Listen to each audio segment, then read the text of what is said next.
So let us continue with the 22nd paragraph now. The whitish grains which I had seen as one of them pour into the box, no doubt formed a fuse for exploding it.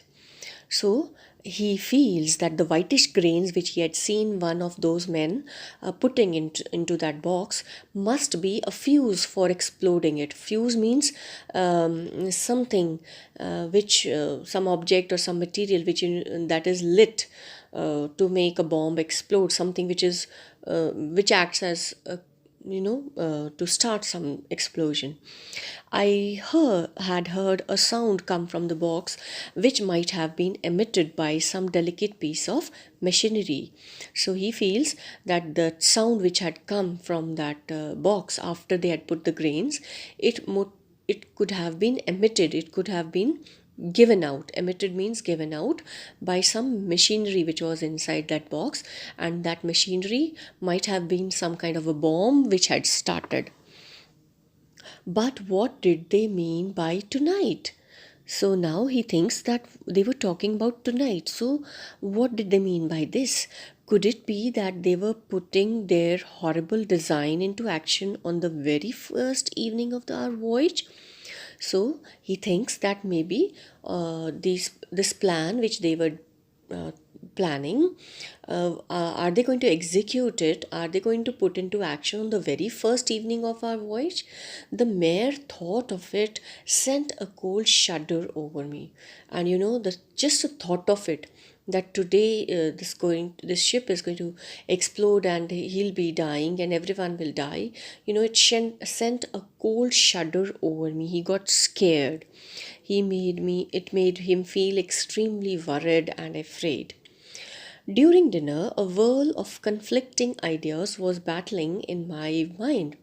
So while he was having dinner that night, because tonight was approaching, so his mind was battling so many ideas, opposite, conflicting ideas, whether it could be this or that. They were coming into his mind. He was literally fighting with his ideas. What was I to do? So he was thinking, what could he do to stop all this? Should I accuse them before uh, should I accuse them both before should I accuse them before both passengers and captain? So his first idea which he's got there, that should he blame them before everyone, before the passengers and the captain? Should I demand a few minutes conversation with the latter? So he thinks maybe he should go and talk to the captain. Latter is the captain, passengers is the former, captain is the latter one, the something which we talk about at the second place. So he thinks maybe he should go and talk to the captain in his cabin and reveal it all. And reveal it all means tell him everything, tell the truth. For an instant I was half determined to do it. And he says, for a moment, I was half determined to do it. Had decided half heartedly, but the thought of he had almost decided that he should go and talk to the captain, but something stopped him. But the thought of becoming observed by all, questioned by a stranger, and confronted by two conspirators was to me. But this stopped him. That everybody is going to observe him, or he'll be questioned by a stranger, maybe the captain or the crew, and he'll be confronted by two conspirators. These conspirators are the people who plan something wrong. So he'll be faced by the conspirators. Confronted means he'll have to face them, something which is very dangerous and all that. So that stopped him. He did not feel like doing this. Might it not be possible that I was mistaken? So he now starts thinking the other way around. He tells, maybe I am mistaken, I'm thinking it is wrong. No, I would procrastinate. So he puts off his decision. He says, I'll delay my decision, keeps it pending. I'll wait for some more time. I would keep my eye on the two men and follow them at every turn. He decides that he should he'll keep an eye on the two men. He will watch over them all the time and follow them. I saw the villains heading to the deck after dinner and followed them. So he calls them villains. He says, I saw them going to the deck after dinner and he follows them.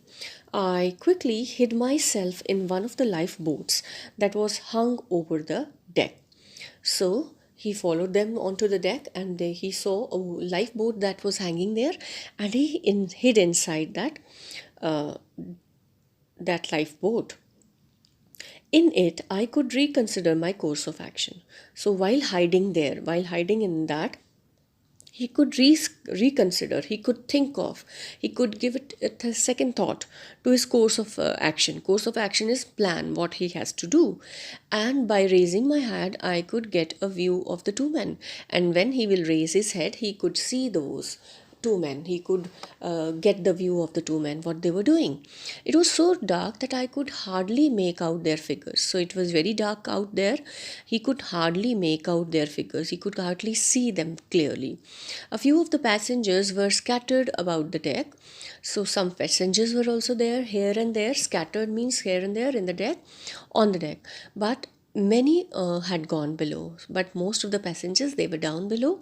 A strange stillness seemed to pervade the air. So there was a stillness there, nothing was happening, pervade there. But that strange stillness, it was very tensed. It was making the atmosphere very tensed, as if something was going to happen. जैसे हम बोलते हैं ना, तूफान के पहले की शांति. So we were to let it off at 10, were we not? Said a voice from right below my head. So one of those two men, he said that I think we were to let it off at 10. Yes, at sharp 10. We have 8 minutes yet. So they were talking to each other and he says, yes, we have 8 minutes left with us. They'll hear the drop of the trigger, won't they? So now the other one says that when we are going to drop this trigger, they'll hear it. And the people will come to know. It doesn't matter. It will be too late for anyone to prevent it going off. So the other one says, it doesn't matter even if they hear it, because by that time our plan would have taken off and nobody could come and prevent it from going it off. There was a pause here. So there was a silence there. Then I heard Muller's voice in a ghastly whisper. So then Muller, he spoke in a whisper, ghastly whisper. Ghastly means something which was very frightening. There's only 5 minutes more. How no? As the time was, passing, and now 5 minutes were left. The speaker is getting more and more tensed, and he's feeling scared and horrified. What is going to happen now? How slowly the moments seem to pass. So it seems as if the time was not passing. These moments were passing very slowly because he was so tensed. I could count them by the throbbing of my heart. So he could count those moments, by the throbbing of his heart. So he could hear his heartbeat also. It was beating so hard, loudly, because he was so tensed. It'll make a sensation on land, said a voice. So again, somebody, like one of those two men, he pointed out that this is going to make a sensation on land. Sensation means something which is going to make news. It is going to surprise everyone and excite everyone. Yes, it will make a noise in the newspapers. So that means they were up to something which is going to be there in the newspapers also. So all these things again are adding up to our anxiousness and worry. The deck was deserted now, so there was nobody on the deck, save for those two dark figures crouching in the shadow. Save means except for those two men. And they were bending, they were crouching on they were on bending on the deck, they were sitting down there. There seemed no hope, no help. And author felt very, very helpless now, because he could not do anything now.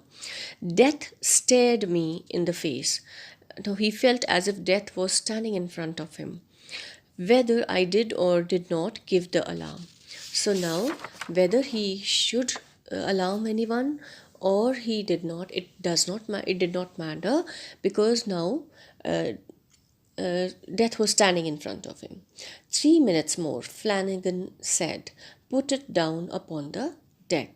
And now, just 3 minutes. It was that little square box. I knew by the sound that they had placed it almost exactly under my head.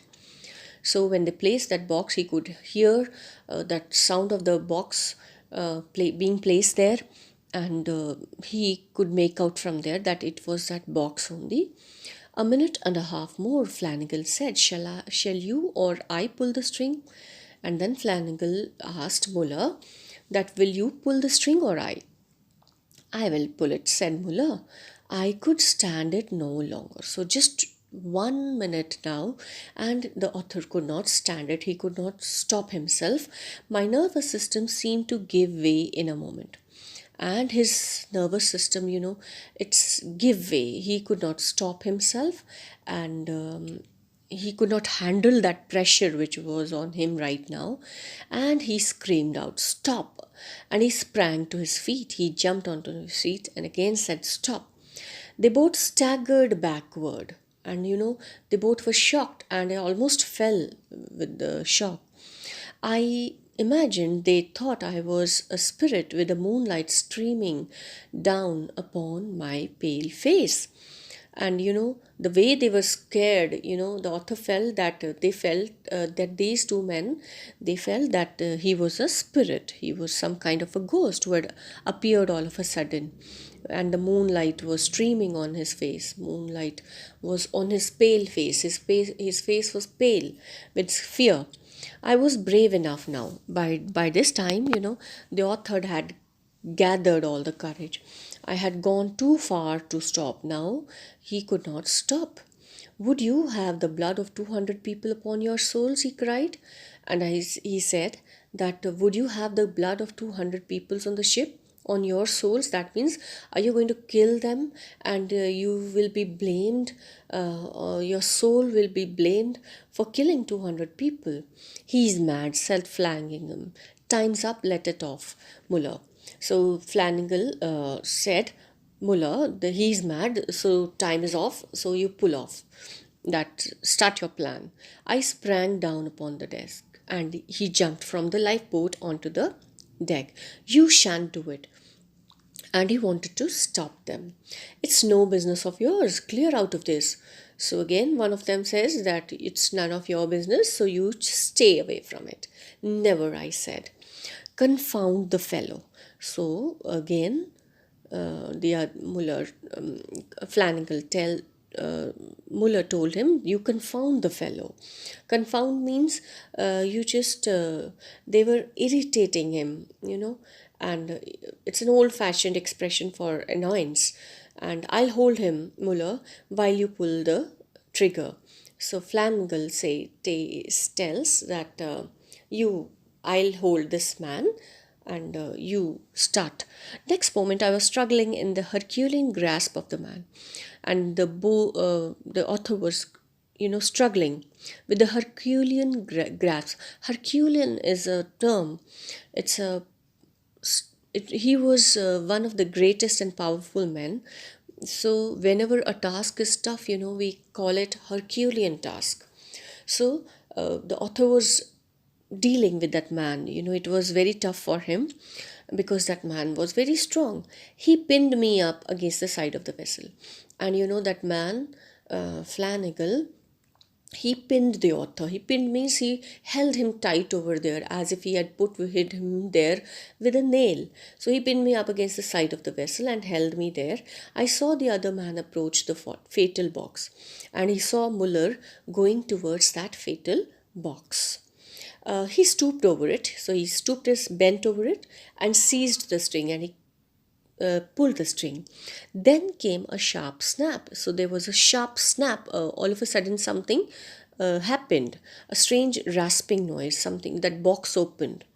The trigger had fallen. The side of the box flew out. So the box opened and let off, and something came out.